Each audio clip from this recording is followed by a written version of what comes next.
Hey, how you doing out there today? Welcome to another episode of Jack's World. I'm Jack, creator of Jack's World. Now you might be asking, who is Jack?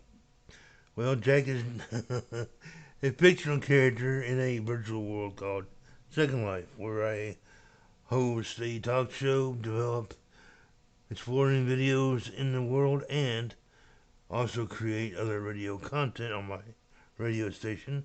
To dive more into my content, go to jetbackson.com. Tune in there anytime. Check out the YouTube page and keep an eye out for more podcast episodes in the future. Now that that's out of the way, let's get back to and really dive into today's episode. I want to talk more about Second Life and the internet combined. Now, Second Life is like I said before, a great virtual world slash platform where you can create characters and do anything and everything that you can imagine. Some people get offended from time to time when you refer to Second Life as a video game, which I can understand that to a great degree. It is more or less, like we say, a virtual world where you live out a virtual life. And you can do practically anything and everything, like I said. Now, this is very, very important if you're new to Second Life or you're thinking about becoming a Second Life citizen. I would strongly suggest that you take the time once you get to Newbie Island, learn the controls and the software, and let your avatar age a little bit.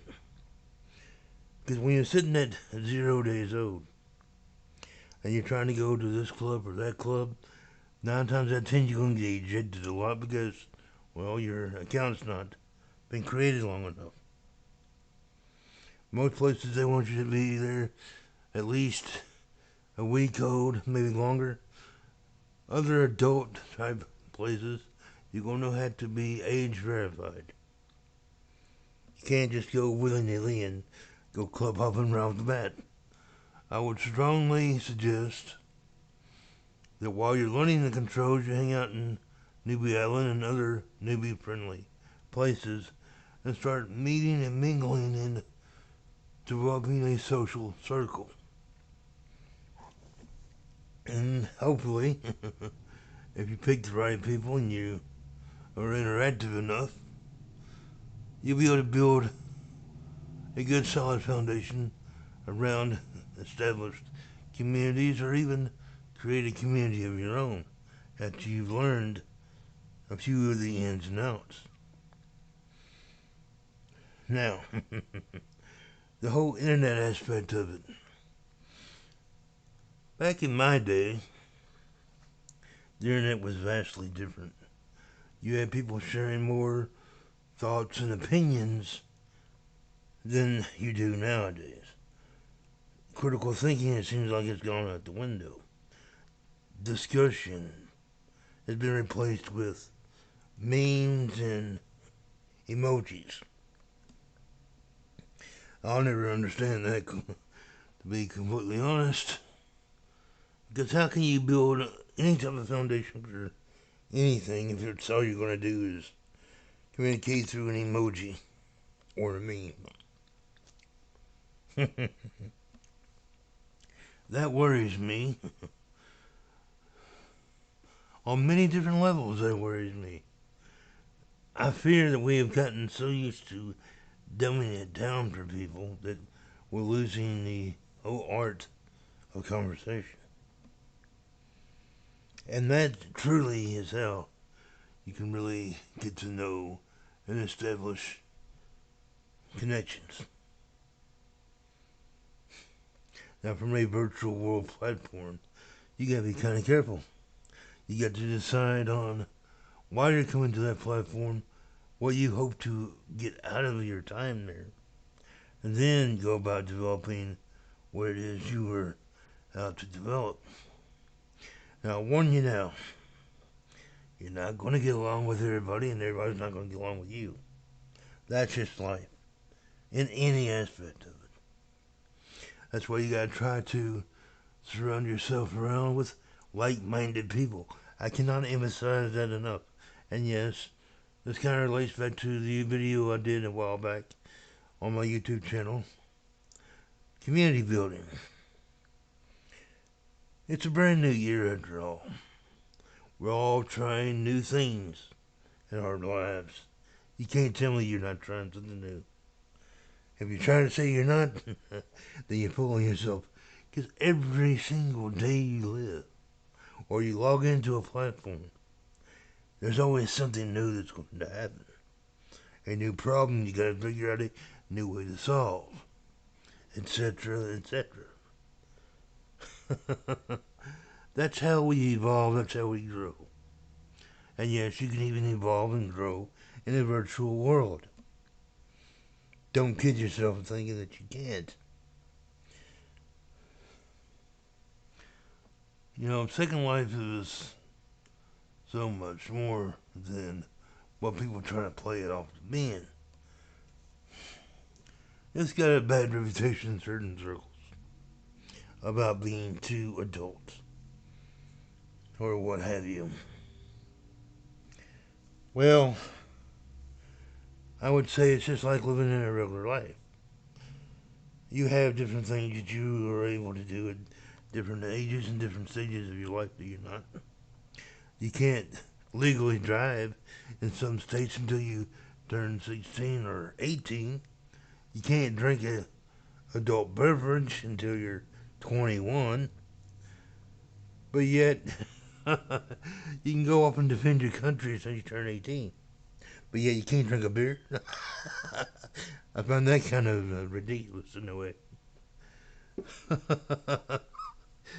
Oh man, but I digress. Let's not get off the topic of virtual worlds and how they work. Once you decide on what you want to do in it, you'll do a better job of achieving your goals. If you go into a place like Second Life and you don't really know why you're doing it, I would suggest you not do it at all. I really would. Because then, you know, you're going to fall into the group with some bad actors and 9 times out of 10 get all screwed up in return. Then you'll start hating your experience in Second Life or other virtual platforms like Second Life. And then they're going to get a bad reputation. Hey, you realize how hard it is to shake?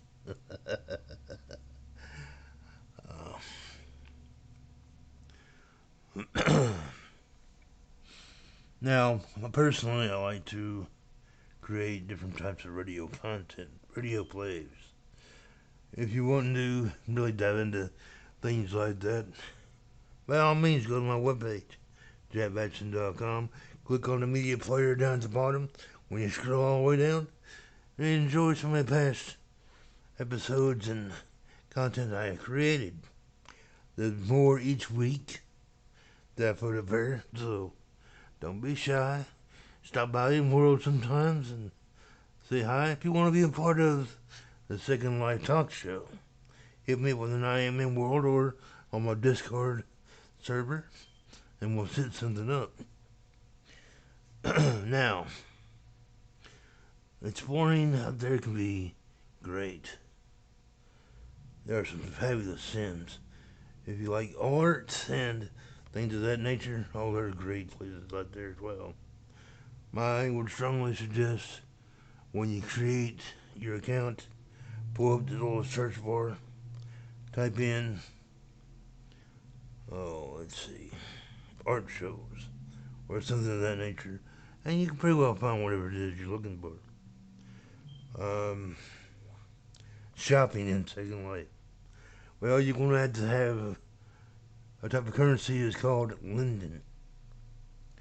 Now you go about doing that by getting jobs or using your real life money and buying it in world. It just depends on what you got time to do.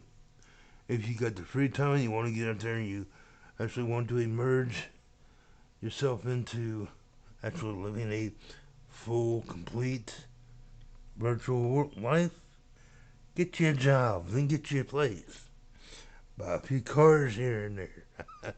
Yes, if you don't know already, you can buy cars, motorcycles, airplanes, boats, anything and everything you can buy in the real, you can buy in Second Life as well.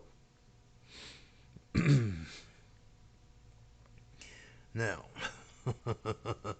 I would really strongly suggest you go that route. But if you don't have the time or the energy to go out and get a Second Life job and earn your money that way, you can always use USD currency and buy linden that way.